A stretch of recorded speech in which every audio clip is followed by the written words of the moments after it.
Commander Vexter stood on the bridge of the Crithian flagship Eternal Dominance, his 4 eyes focused on the display screen before him. A small vessel drifted in the neutral zone, its hull painted in the blue and white colors of the United Human Space Navy. The ship was barely 300 meters long, insignificant compared to his massive fleet of 12 warships. Scan complete. Commander, announced Lieutenant Corvin from the sensor station. The vessel identifies itself as the UHSN Persistence. Crew complement: 847 humans. Ship class appears to be a standard patrol frigate. Vexter clicked his mandibles in satisfaction. Humans, the newcomers to the galactic community. They had only joined the wider universe 50 years ago, and already they were moving through space like they owned it. It was time to teach them some respect for the established powers. Hail them, Vexter ordered. Inform them that they are in violation of hegemony security protocols and must submit to immediate inspection. The communication officer worked quickly, and within moments, a response came through. The human captain's voice was calm, almost pleasant. This is Captain Maria Chen of the Persistence. We are on a registered survey mission in neutral space. However, we will comply with your request. Please proceed with your inspection. Vexter felt a flash of annoyance. The human had agreed too quickly, too easily. Where was the protest? The demand to contact their embassy? This easy compliance could only mean one thing: weakness. The humans knew they were outmatched and were surrendering without a fight. Prepare for deep scan protocol, Vexter commanded. Several of his officers exchanged glances. Deep scan was invasive, humiliating. It was usually reserved for suspected pirates or smugglers. Using it on a registered survey vessel was a clear insult, a demonstration of power. Sir, Science Officer Kelhaas spoke up hesitantly. Deep scan protocol on a diplomatic vessel might cause an incident. Perhaps a standard inspection would be sufficient. Vexter turned his gaze on her, his expression hard. These humans need to understand their place in the galactic order. We have ruled this sector for 3,000 years. They have been here for barely 50. Execute the deep scan. Kelha bowed her head and activated the scanning array. Across the fleet, massive sensor dishes began to glow with purple energy. The deep scan technology was one of the Crithian hegemony's most advanced tools. It used quantum entanglement to peer through every deck, analyze every system, and even map the neural patterns of living beings aboard a vessel. Nothing could be hidden from it. The scan would take approximately 20 minutes to complete. Vexter settled into his command chair, already composing the report he would send back to Hegemony Command. Another primitive species put in its place. Another reminder that the Crithians were the dominant power in this region of space. 5 minutes into the scan, Lieutenant Corvin frowned at his console. Commander, I'm detecting some unusual readings, Splain Vexter said. Not particularly concerned. The power signatures from the human vessel don't quite match what we'd expect from a ship of that size and class. The reactor output is approximately 40% higher than standard for a frigate. Perhaps their technology is less efficient than ours, Vexter suggested. Continue the scan. But as the minutes passed, more anomalies appeared. The junior sensor technician, a young Crithian named Peltic, called out nervously, Sir, the biometric readings from the human crew are strange. Strange how? Kelha asked, moving to examine the data herself. Their heart rates, neural activity, hormone levels, they're all completely normal. Calm, even. Sir, they're surrounded by 12 of our warships. Being subjected to an invasive scan that they must know is meant to humiliate them. And not a single one of them is showing signs of stress or fear. Vexter felt a small flicker of unease, but pushed it aside. Perhaps humans simply don't experience fear the way we do. It's irrelevant. Continue. The deep scan progressed deeper, peeling back layer after layer of the human ship's secrets. The scanning array analyzed the hull composition, mapped the internal layout, identified every piece of equipment and every weapon system, and that's when the real anomalies began to appear. Commander, Corvin's voice was sharp with alarm. The armament scans are coming through. Sir, this doesn't make sense. Show me, Vexter ordered, rising from his chair. The display screen filled with data. Weapon systems. Lots of weapon systems. Far more than should exist on a simple survey vessel. Vexter's eyes widened as he read the list. Railguns with velocities that approached a significant fraction of light speed. Antimatter warheads. Missile batteries that seemed to take up 3 entire decks. Point defense systems so dense that the ship bristled with them like the spines on a Kravix beast. "This must be an error," Vexter said, but his voice lacked conviction. "Recalibrate and scan again." "Sir, the scan is operating perfectly," Kelha said quietly. She was staring at her own console, her face pale. "Commander, I'm reading something else. There's a weapon system here that our computer can't fully classify. The translation matrix is calling it a stellar igniter. I don't know what that means. The power requirements suggest it's something very large." Vexter felt his confidence beginning to crack. How does a survey vessel need weapons like these? "Perhaps it's not a survey vessel," Kelha suggested softly, before Vexter could respond. Peltic spoke up again, his voice shaking. "Sirs, the psychological profiles on the crew are complete. You need to see this." The data transferred to the main screen. Vexter read it once, then twice, unable to believe what he was seeing. Of the 847 humans aboard the Persistence, 761 of them showed clear markers of extensive combat trauma, battle stress, post-traumatic responses. These weren't scientists and explorers. These were warriors, scarred by wars. Yet all of them, every single one, maintained perfect operational efficiency. Their neural patterns showed discipline, focus, and an eerie calm that Vexter found deeply disturbing. "There's more, sir," Peltic continued. "All of the humans have neural implants. Military grade. But they're not enhancement implants like our soldiers use. They're limiters, sir. They're dampening the human's natural responses." "Dampening what?" Vexter demanded. "Aggression, sir, and fear response.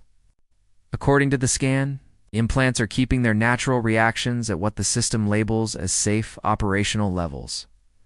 Peltic looked up at Vexter, expression one of growing fear. "Sir, if these are the safe levels, what are the humans like without the limiters?" The bridge fell silent. Vexter stared at the peacefully drifting human vessel, and for the first time in his long military career, he felt a cold finger of doubt trace down his spine. Commander Kelha said quietly, "I think you need to see the database analysis. The humans haven't even encrypted their files. We've accessed their training manuals, tactical doctrine, and historical records." She transferred a file to his personal console. Vexter opened it, his eyes scanning the title, "The Melbourne Protocol, Rules of Engagement for UHS and Vessels."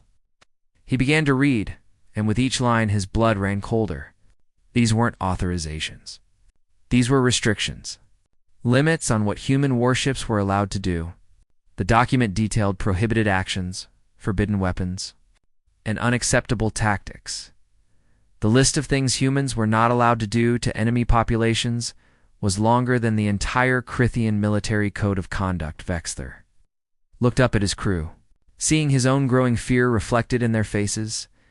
Then he looked back at the screen, at the small human vessel that had seemed so insignificant just 30 minutes ago. What kind of species needed rules to restrain themselves from atrocities that the Crithians had never even imagined? Sir Corvin said, his voice barely above a whisper. "The full armament analysis is complete, Commander. This changes everything." Aliens scanned a human warship. What they saw left them terrified. Part 2. The unsettling discoveries the Crithian analysis team worked in tense silence, processing the flood of data from the deep scan. Commander Vexter paced behind them, his confident swagger from an hour ago completely gone. What they had dismissed as a simple survey vessel was revealing itself to be something far more dangerous. "Final armament analysis complete," Corvin announced. He transferred the data to the main display. Several officers gasped audibly. The UHSN Persistence carried enough firepower to destroy a small moon. Its railguns could punch through the shields of any ship in the Crithian fleet. The antimatter mines stored in its cargo bay could crack a planet's crust. And that mysterious stellar igniter weapon drew more power than the entire Crithian flagship. This is impossible, Vexter muttered. How does a ship that size even power these weapons? The energy requirements alone should require a reactor 3 times that size. That's what concerns me, sir, Kelha said, her voice tight. Either our understanding of physics is wrong, or the humans have made breakthroughs we can't even comprehend. Neither option is comforting. A junior analyst named Tevris spoke up nervously. Sirs, I've been examining the weapon systems more closely. These aren't designed for ship-to-ship combat. Not primarily, anyway. Explain, Vexter ordered. The targeting systems, the power allocation, the firing solutions, they're designed for multiple targets across a wide area. These are fleet killer weapons, sir. This single ship is built to fight an entire armada. The bridge crew exchanged worried glances. The Crithian hegemony's military doctrine was based on strength through numbers. They won battles by bringing overwhelming force to bear. But if a single human vessel could threaten an entire fleet... What about the crew? Vexer asked, trying to focus on something else. What else have we learned about them? Peltic brought up the psychological profiles. Sir, it gets worse. We've analyzed the neural implants more carefully. They're not just limiters. They're trauma management systems. These humans have implants that actively suppress combat stress, survivors' guilt, and what their medical files call aggressive spiral response. What does that mean? Vexter asked. As far as I can determine, humans have a natural tendency to escalate violence in response to threats. The more danger they perceive, the more aggressive they become. It's a survival trait, but it can become uncontrollable. The implants prevent that escalation, keeping them rational and focused even in extreme combat situations. Kelha pulled up additional medical data. Commander, look at their injury reports.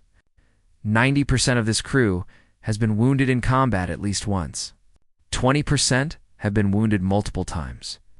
Yet they're all still serving, all still operational. The human recovery rate is extraordinary. Or their commanders are ruthless, Vexter suggested darkly, sending wounded soldiers back into battle. I don't think so, sir, Kelha said softly. Look at the medical facilities on this ship. They have a full hospital, trauma surgery capability, genetic repair technology, and psychological counseling staff. They're not sending wounded soldiers back to battle. These soldiers choose to return. The implications hung heavy in the air. These humans weren't conscripts or slaves forced to fight. They were volunteers who returned to combat again and again, despite injuries that would have ended a Crithian military career. Sir Corvin called out, "We've successfully accessed their database." You need to see this. Vexter moved to the console. They encrypted it, surely. No, sir. That's what's so strange. Their database is completely open. No encryption. No security protocols. It's like they want us to read it. A chill ran down Vexthera's spine. Show me what you found. The analyst pulled up file after file. Training manuals that detailed combat tactics of frightening efficiency. Technical documentation for weapon systems that made Crithian technology look primitive. And historical records. So many historical records. I've been reading their military history, Tevra said quietly. Sir, I think I understand why they have those neural limiters. Go on, Vexter said, though part of him didn't want to know. Humans spent 10,000 years fighting each other. Not border skirmishes or territorial disputes, sir. Total wars. Species-level conflicts that consumed entire continents. They developed weapons that could end their own civilization, and they actually used them twice. Vexter stared at the young analyst. They used world-ending weapons on themselves. Yes, sir. And they survived. They rebuilt. And then they created rules to ensure it never happened again. Those Melbourne Protocol restrictions we found? Those aren't guidelines from a central government. Those are rules the humans impose on themselves because they know what they're capable of. Kelha pulled up another file. Commander, I found records of humanity's first contact with alien life. 50 years ago, a species called the Zathari raided a human colony on a planet they call Mars. 300 colonists were killed. And the human response? Vexter asked. though he was beginning to dread the answer. Total and immediate. The humans mobilized their entire fleet within days. They tracked the Zathari raiders back to their home system. Within 6 months, the Zathari homeworld was under blockade. Their fleet was destroyed, and their government was forcibly restructured to prevent future aggression. They conquered an entire species in 6 months. Vexor's voice came out as barely a whisper. It's not conquered, sir.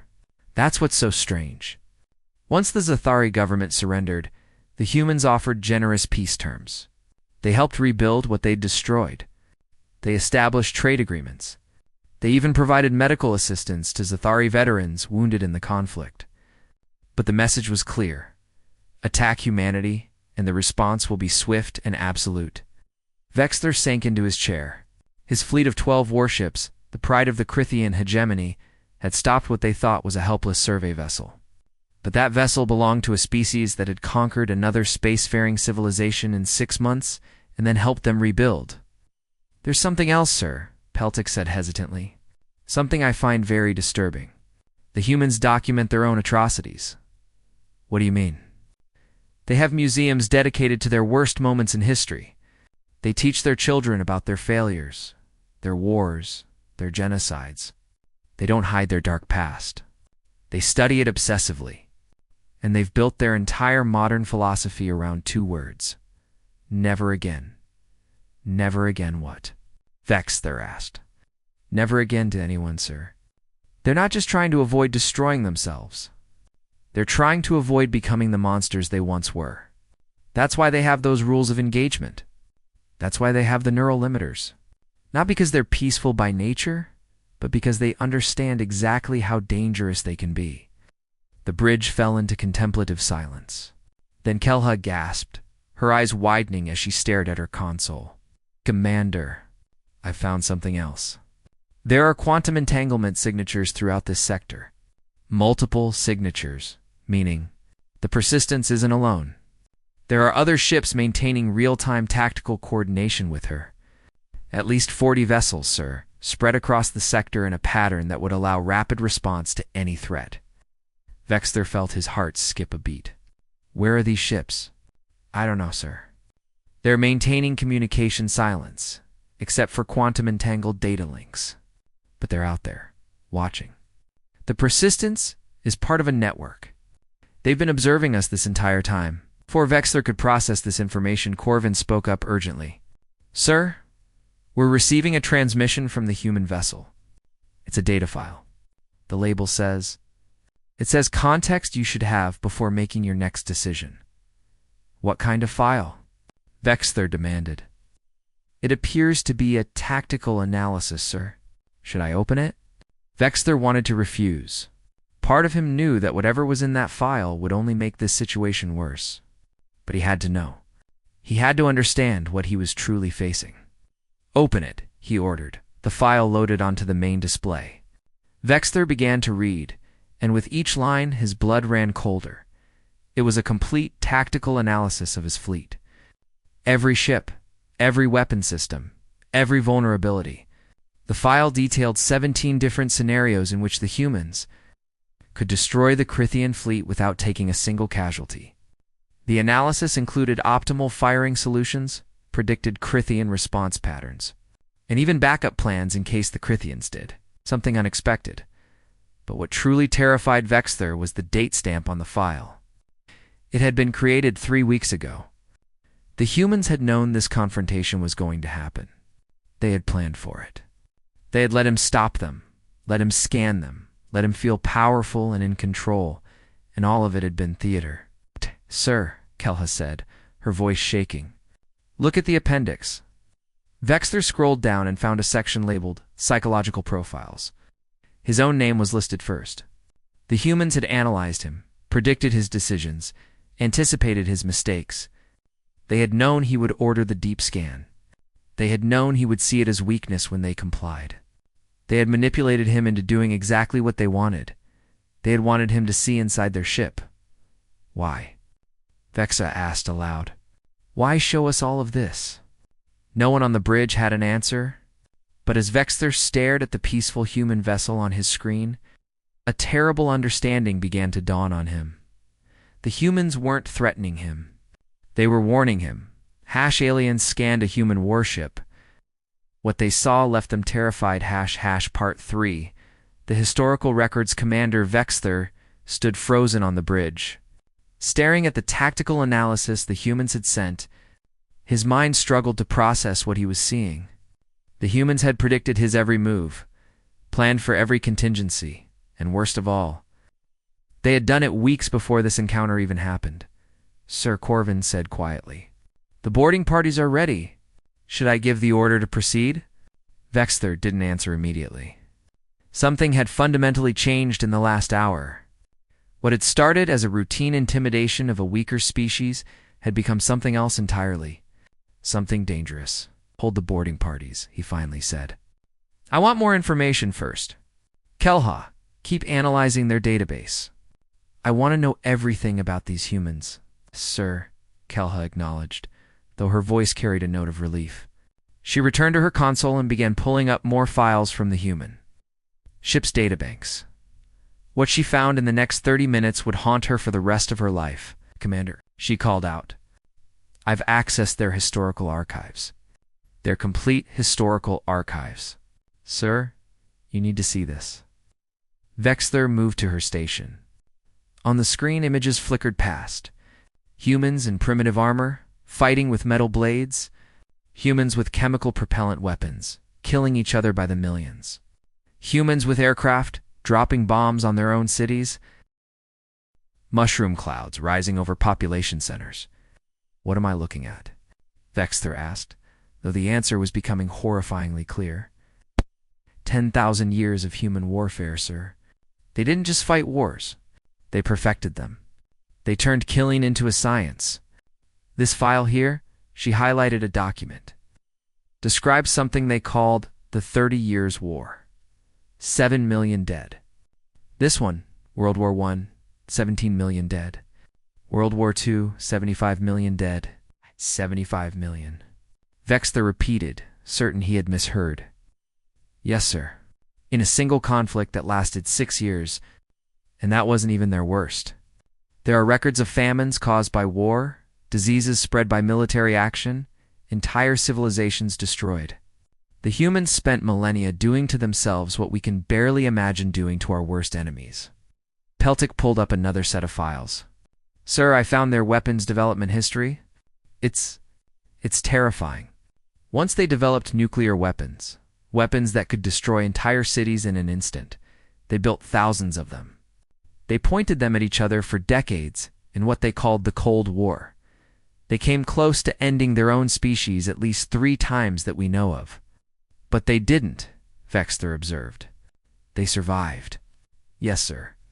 And then they went further. According to these files, they developed biological weapons that could kill billions. Chemical weapons that could make entire regions uninhabitable. They created artificial plagues, planet-killing asteroids, and even theoretical weapons that could ignite a planet's atmosphere. Why?" Vexther demanded. "Why develop such things?" "Because their enemies might develop them first," Kelha said softly. They were trapped in a cycle of escalation, each side building worse weapons to deter the other side from using theirs. They called it mutually assured destruction. The only thing that prevented them from destroying themselves was the certainty that any attack would lead to total annihilation for both sides. Tevris found another section of the database. "Sirs, I think I found why they changed. There's a historical period they call the Unification. About 200 years ago, they finally achieved global peace. Not through conquest, but through exhaustion." "Explain," Vexther ordered. "They had fought so many wars, caused so much destruction, that they finally realized their own nature would destroy them if they didn't change. So they did something extraordinary. They created global institutions to prevent conflict. They built economic systems that made war unprofitable. They shared technology and resources. And most importantly, they created a new philosophy." Vexther asked. Tavares read from the file. "We cannot change what we are, but we can choose what we do. We are a violent species that learn to love peace. We are warriors who choose not to fight. We carry the capacity for terrible things, so we never forget why we must be better. The bridge was silent for a long moment. Then Kelha spoke again, her voice shaking. Sir, there's more. I found records of their first contact with the Zathari. The full records, not just the summary. You need to see this. She displayed a video file. It showed the aftermath of the Zathari raid on Mars colony. Bodies of human colonists, including children, scattered across a settlement. The destruction was total, brutal, designed to terrify. The Zathari were predators, Kelha explained. They raided weaker species for resources and slaves. They thought humans would be easy prey. A newly spacefaring species with limited military capability. They were wrong, Vexter stated. Catastrophically wrong, sir. Within 72 hours of the raid, the humans mobilized every military vessel they had. They didn't negotiate. They didn't demand compensation. They went straight to war. The video changed, showing massive human warships emerging from faster-than-light travel. The Zathari fleet tried to fight, but it was hopeless. Human weapons tore through their shields like they weren't there. Human tactics were brutal, efficient, and absolutely merciless. In 6 months it was over, Kelha continued. The humans blockaded the Zathari homeworld, destroyed their fleet, and occupied their government centers. But here's what's remarkable. Once the Zathari surrendered, the humans stopped. Stopped? Vexter asked, completely. They didn't slaughter the Zathari people. They didn't enslave them or take their resources. They restructured the Zathari government to prevent future aggression, established monitoring stations, and then they helped them rebuild. Human engineers repaired damaged infrastructure. Human doctors treated wounded Zathari soldiers. Human diplomats negotiated fair trade agreements. I don't understand, Vexter admitted. They destroyed the Zathari military in 6 months, but then helped them rebuild. That's the human philosophy, sir. They believe in what they call proportional response. They hit hard enough to end the conflict quickly. Then they help their defeated enemies become peaceful partners. They don't want subjects or slaves. They want trading partners and allies. Peltic pulled up more files.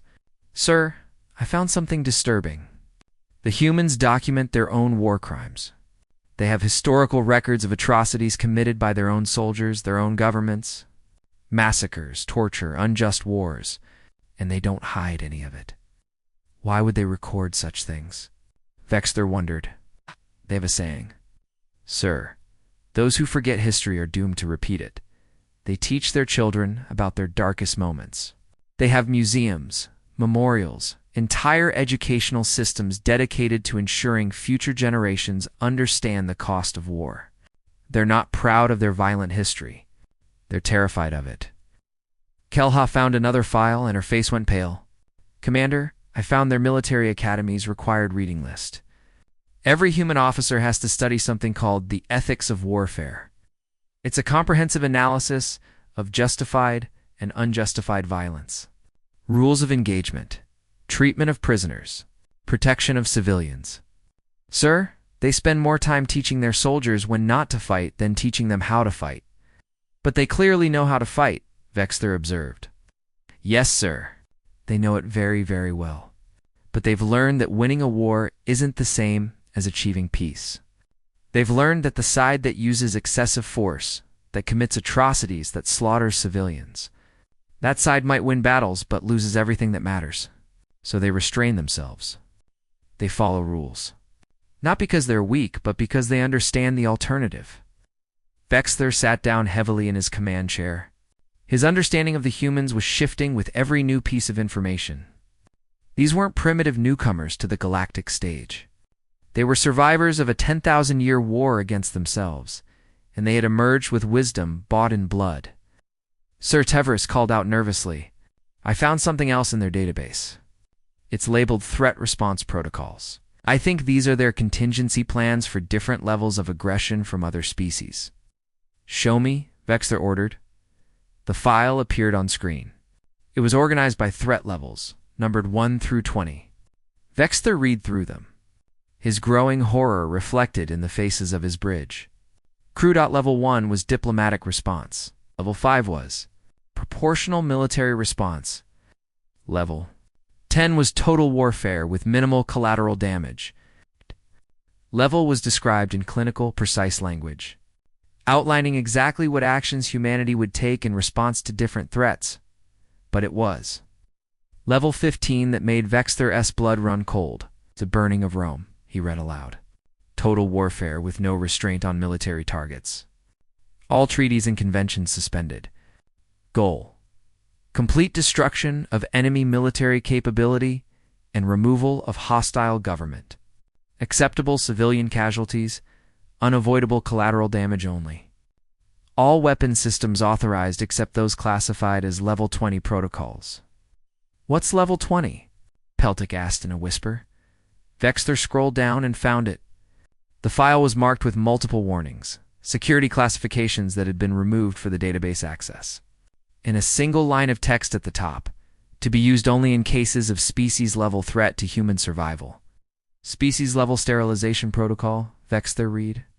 In the event of an existential threat to humanity, or attempted genocide against human populations. The following response is authorized. Total elimination of hostile species capability to pose a threat. Acceptable methods include, but are not limited to, complete destruction of enemy industrial capacity, elimination of all space-based assets, destruction of faster-than-light capability, and if necessary, destruction of hostile homeworld. The bridge was utterly silent. Aliens scanned a human warship. What they saw left them terrified. Part 4. The revelation. Weight of what they had discovered pressed down on everyone on the Crithian bridge. Commander Vexther stared at the human protocols, particularly Level 20, and felt something he had not experienced in his 30 years of military service. Genuine fear. This is a contingency plan, Science Officer Kelha said quietly, as if trying to convince herself. They've never used it. They hope never to use it. It's just a plan for the worst possible scenario.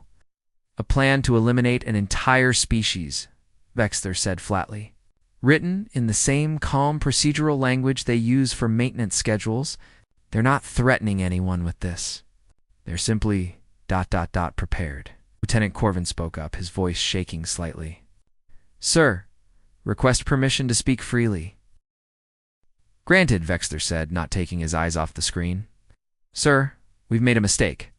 A terrible mistake.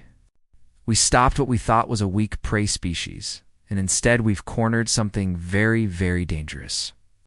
I recommend we withdraw immediately and report back to Hegemony Command.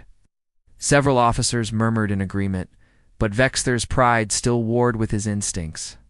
We have 12 warships. They have one. Do we, sir? Kelha asked.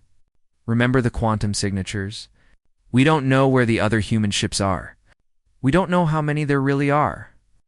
And based on what we've seen, even this one ship might be able to damage us severely before we destroy it. Before Vexther could respond, the communication console chimed. The officer manning it looked up in surprise. Sir, we're receiving a transmission request from the human vessel. It's marked as a private channel, for your eyes only. Vexther felt his heart's racing. Put it through. Main screen. The display flickered, and a human woman appeared.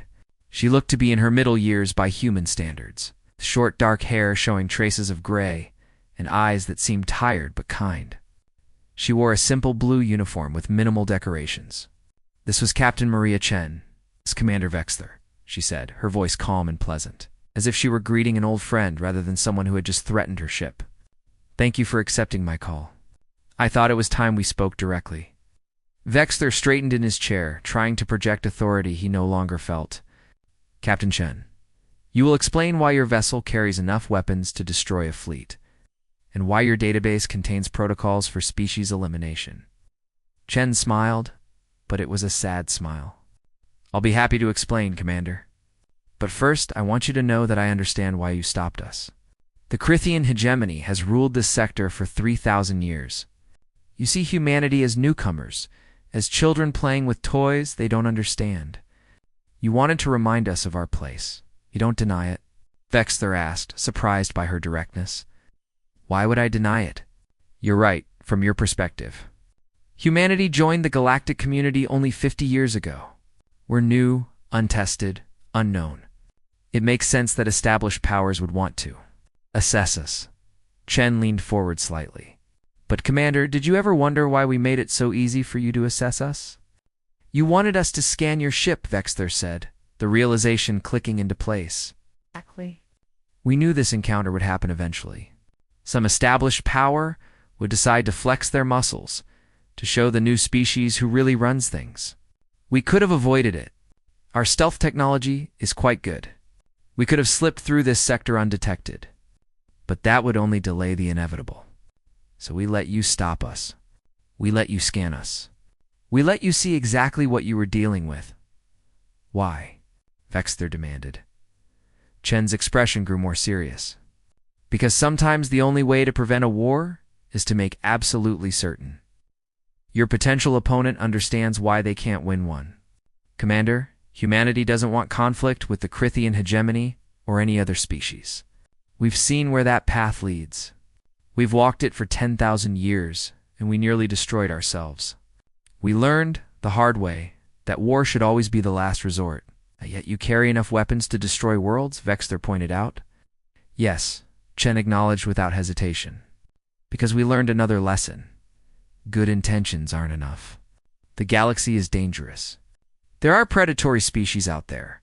The Zathari taught us that. So we prepare for the worst while hoping for the best. We carry terrible weapons so we never have to use them. Paradox, Vexter observed. Perhaps. But it's a paradox that's kept humanity alive. We don't study war because we love it, Commander. We study it because we're terrified of what we become when we stop trying to control it. Vexter studied the human captain carefully. She spoke with conviction, with a weariness that suggested she had seen the cost of war firsthand. You mentioned that you knew this encounter would happen. The tactical analysis you sent us was prepared 3 weeks ago. How did you know? Because we understand psychology, Commander. We've been studying galactic politics since we joined the community. We knew that sooner or later someone would test us. Your military history suggested it would be you. The Crithian hegemony has a pattern of intercepting ships from newer species, running invasive scans, asserting dominance. It's worked for you for thousands of years. Why would we be any different? So you manipulated us, Vexter said, anger creeping into his voice. We gave you a choice, Chen corrected gently. You could have let us pass with a standard inspection. You chose the deep scan. You chose to try to humiliate us. We simply prepared for the choice we predicted you would make. The bridge crew shifted uncomfortably. Chen's words were pointed, but she delivered them without malice. More like a teacher correcting a student than an enemy issuing threats. I've read your historical records, Vexter said. Your species has committed atrocities that make my people look civilized. Why should I believe you've changed? Because we remember, Chen said simply. Every atrocity, every war crime, every mistake. We teach our children about them. We have memorials to our victims. We've built our entire modern civilization on the promise that we will never forget what we're capable of. That's why my crew has neural limiters, Commander. Not to make us better soldiers, but to ensure we stay in control. To make sure we never become the monsters we used to be. In the background of the transmission, Vexter noticed a young human moving through the frame, probably in their early 20s. They were calmly checking weapon systems, their movements efficient and practiced, completely unaffected by the tense diplomatic situation happening nearby. That crew member, Vexter said, pointing. They seem very young to be handling weapons of mass destruction. Ach! Chen glanced back, then returned her attention to Vexter. That's Ensign Park. 23 years old. Top of their class at the Naval Academy. Qualified on 17 different weapon systems. And yes, they're young. But they've been trained since childhood to handle terrible responsibility. Every human child learns about war, about its costs, about the moral weight of violence. We raise our children in peace while teaching them about war, hoping they'll never need those lessons, but ensuring they're prepared if they do. The juxtaposition chilled Vexter. A species that combined youthful innocence with deadly competence. Children raised in peace, but trained for war. Soldiers who carried the weight of historical atrocities and were determined not to repeat them. Commander Chen continued, her voice taking on a more urgent tone. I need you to understand something crucial. The Persistence is a rescue and recovery vessel. Our primary mission is to save lives in deep space. We respond to distress calls, evacuate colonies in danger, and provide medical assistance to any ship in need, regardless of species. Our weapons aren't for conquest. They're to ensure we can complete our humanitarian mission no matter what obstacles we face. A hospital ship with planet-killing weapons, Vexter said skeptically. A rescue vessel that operates in dangerous space, Chen corrected. We've encountered pirates, rogue states, and predatory species. We need to be able to protect the people we're trying to save. But make no mistake, Commander. Our primary mission is saving lives, not taking them. Suddenly, alarm klaxons blared across the Crithian bridge. Aliens scanned a human warship. All that they saw left them terrified. Part 5. The Choice and Resolution. The alarm klaxons screamed across the Crithian bridge. Officers scrambled to their stations as warning lights flashed red. Commander Vexter spun away from his conversation with Captain Chen to face his sensor officer. Report. He barked. Sir. Corvin's voice was tight with panic. The human vessel has just activated all weapons systems. They're not targeting us, but they're showing us everything. Every gun, every missile battery, every defense system. Sir, the power readings are off the scale. On the main display, the peaceful-looking human ship transformed before their eyes. Panels slid open along the hull, revealing row after row of weapons. Energy signatures blazed across every sensor. The Persistence had just dropped its mask and revealed its true nature. Captain Chen, Vexter said, turning back to the communication screen. What is the meaning of this? Chen's expression remained calm. You wanted to see what we are, Commander? You used your deep scan to peer into our ship, our systems, our very souls. Now we're showing you what we are, clearly and completely. No secrets. No deceptions.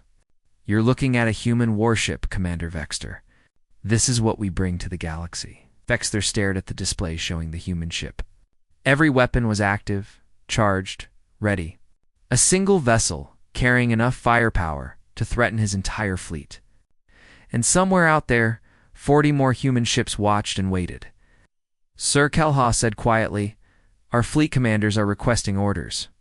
They want to know if we should prepare to engage. Vexter's mind raced.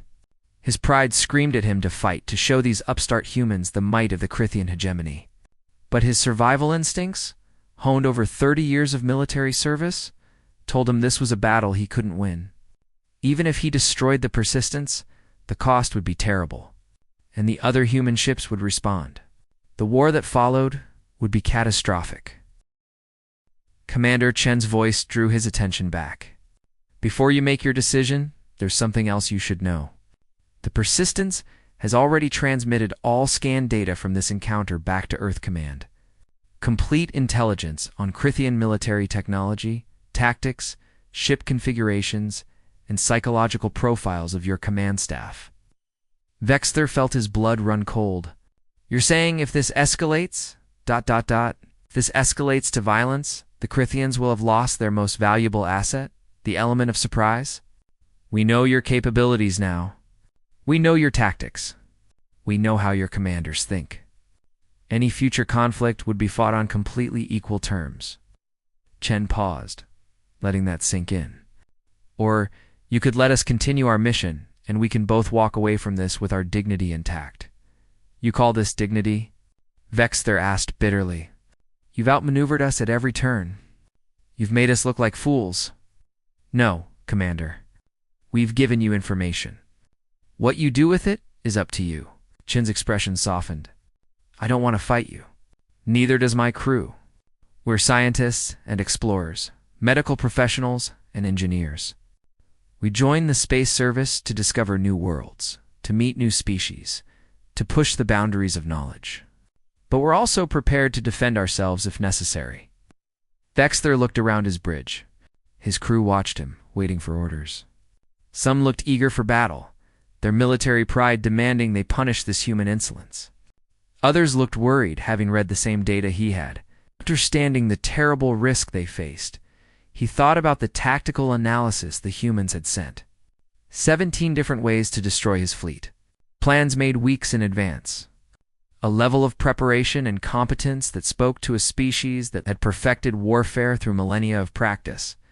He thought about the Level 20 protocol. Species-level sterilization. The clinical description of how humanity would systematically eliminate a threat if pushed far enough. Not a boast or a threat, just a contingency plan. That's what frightened him most. The humans weren't angry or aggressive. They were simply prepared for every possibility. "Captain Chen," Vexter said slowly, "answer me honestly. If I order my fleet to board your vessel, what will happen?" Chen met his gaze steadily. "We will defend ourselves, Commander. My crew will fight to protect this ship and our mission. We're trained, we're armed, and we're very, very good at what we do. Some of you will succeed in boarding. Some of my crew will die. More of yours will die. And even if you somehow manage to take the Persistence, you won't be starting a battle. You'll be starting a war with a species that spent 10,000 years perfecting the art of killing itself and survived. We really, really don't want to show you what we learned." The bridge fell silent. Vexter could hear his own heartbeats in his ears, feel the weight of the decision before him. 30 years of military service, 3,000 years of Krithian dominance. All of it hung in the balance. He looked at young Ensign Park in the background of Chen's transmission. The human was still calmly running pre-combat checks, ready for battle but not eager for it, just doing their job with quiet competence. And Vexer understood these humans weren't warriors despite their nature. They were warriors trying desperately not to be. They carried terrible weapons while hoping never to use them. They prepared for war while working for peace. They were a species that had looked into the abyss of their own violence and had chosen, every single day, to step back from it. But make no mistake, they could step forward again, if forced to. "Stand down," Vexter ordered. His weapons officer looked at him in shock, but Vexter's voice was firm. "All ships stand down." "Return to standard patrol configuration, sir?" Corvin asked, uncertain. "You heard me, Lieutenant? Stand down, now." As his fleet powered down weapons and backed away from the human vessel, Vexter returned his attention to Captain Chen. "This was a misunderstanding, Captain. A routine security inspection that perhaps became more invasive than necessary. We have found nothing concerning aboard your vessel. You're free to continue your mission." It was a face-saving lie, and both of them knew it. But it provided the diplomatic exit that both species needed. "Thank you, Commander," Chen said graciously.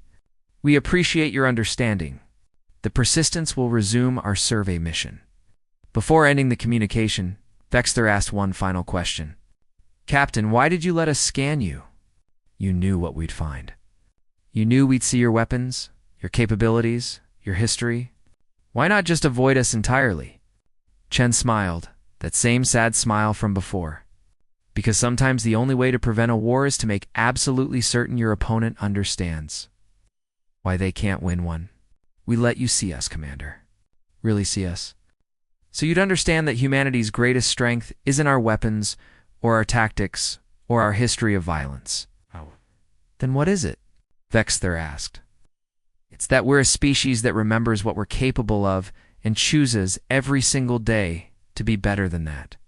We carry the capacity for terrible things, not as a source of pride, but as a reminder of why we must never use them unless we have absolutely no choice. We're not peaceful because we're weak, Commander. We're peaceful because we understand, better than any species in this galaxy, exactly what the alternative costs." Nice. She paused, her expression serious. "But make no mistake, that's a choice, not a limitation. We choose peace. We choose restraint. We choose to build rather than destroy. But if someone takes away our choices, if someone forces us into a corner and gives us no option but violence..." She left the sentence unfinished, but the implication was clear. "I understand, Captain," Vexler said quietly. "Safe travels." The communication ended. On the main display, the human vessel's weapon systems powered down, panels sliding closed, returning to its peaceful appearance. Within moments, the Persistence engaged its faster-than-light drive and vanished in a flash of light. The bridge crew stood in silence. Finally, Kelha approached Vexter's chair. "Sir, the report to Hegemony Command. What should we include?" Vexter considered carefully. The truth would cause panic. It would lead to an arms race, increased tensions, possibly the very war he had just avoided. But lies would leave his people unprepared, vulnerable to a species that could destroy them if provoked. Include everything about the human vessel's capabilities, he decided. But emphasize that we encountered a rescue and recovery ship, not a warship. Recommend that the hegemony establish formal diplomatic relations with humanity. Avoid future confrontations. And most importantly, he paused, choosing his words carefully, recommend that we treat humanity as equals, not as subjects. Equals, sir? Corvin asked in surprise. Equals, Vexter confirmed. After 3,000 years of dominance, it's time the Crithian hegemony accepted that we're not the only power in this galaxy. Better to have the humans as partners than as enemies. As the crew worked on the report, Vexter stood and walked to the observation window. Stars stretched endlessly before him, the same stars that humanity now traveled. Somewhere out there, 40 human ships watched and waited. Somewhere out there, an entire civilization that had nearly destroyed itself had turned outward to the galaxy, bringing both their terrible history and their hard-won wisdom. Sir Peltic approached hesitantly. "A question, if I may." "Go ahead," Vexter said. "You asked Captain Chen why they showed us everything. She explained it well. But I'm wondering, should we be worried about them?" Vexter watched the space where the Persistence had been, thinking about everything he'd learned. A species that documented its own atrocities. Warriors who chose peace. Weapons designed to save lives rather than take them. Children raised in peace, but trained for war. "Yes," he finally answered. "We should be worried. But not because they're humanity's warships. Because they're humanity's scientists, explorers, and rescue workers, and even they are this formidable. The galaxy should hope we never meet the humans who actually chose to be warriors." He turned away from the window. "But more than worried, we should be grateful. Because a species with that much power, that much capability, that much history of violence is choosing peace. They're choosing to build rather than destroy. They're choosing to save lives rather than take them. That's not weakness. That's strength of a kind the Crithian hegemony has never possessed." "What kind of strength is that, sir?" Peltic asked. "The strength to remember what you are, understand what you could become, and choose something better." Every single day, as the Crithian fleet turned for home, Vexter filed his report. He knew it would change everything. The balance of power in the galaxy had shifted, not through war or conquest, but through a simple encounter in neutral space. Humanity had shown the Crithians the truth. They were not children playing with toys. They didn't understand. They were survivors of a 10,000-year war against themselves.